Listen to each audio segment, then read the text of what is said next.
Hello বন্ধুরা, study motivation YouTube চ্যানেলে তোমাদের সকলকে স্বাগত। আজকের আলোচনার বিষয় হলো বাংলা অনুচ্ছেদ রচনা আমাদের গ্রাম। আমাদের গ্রামের কথা বলতে গেলে প্রথমেই কবির কথায় বলতে ইচ্ছে করে, আমাদের ছোট গ্রাম মায়ের সমান, আলো দিয়ে বায়ু দিয়ে বাঁচাইয়েছে প্রাণ। আমাদের গ্রামের দক্ষিণ দিকে ভৈরব নদ প্রবাহিত। নদের তীরে সুন্দর ছবির মতো গ্রামের মাটিতে প্রবেশ করলেই নজর পড়বে একটি দাতব্য চিকিৎসালয় এবং একপাশে একটি স্থানীয় বিদ্যালয়।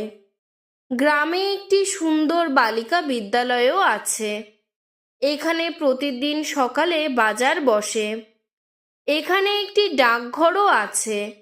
গ্রামে অল্প শিক্ষিত চাষি, সাধারণ মজুর যেমন আছে, তেমনই আছে উচ্চ শিক্ষিত স্বনামধন্য ব্যক্তি।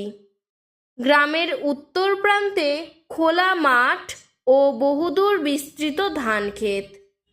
গ্রামের খুব কাছেই রেলওয়ে স্টেশন।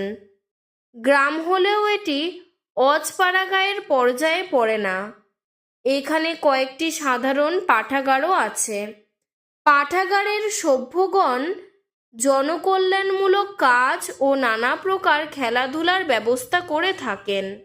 গ্রামে যতদিন নলকূপ ছিল না, ততদিন পানীয় জলের জন্য একটি সংরক্ষিত পুষ্করিণী ছিল। এখন পাড়ায় পাড়ায় নলকূপ বসানো হয়েছে। আমাদের গ্রামটির নাম হলো গোবিন্দপুর। আজকের ভিডিওটি এতটুকুই। ভিডিওটি যদি তোমাদের ভালো লেগে থাকে তাহলে লাইক করে চ্যানেলটিকে সাবস্ক্রাইব করে দেবে। ধন্যবাদ।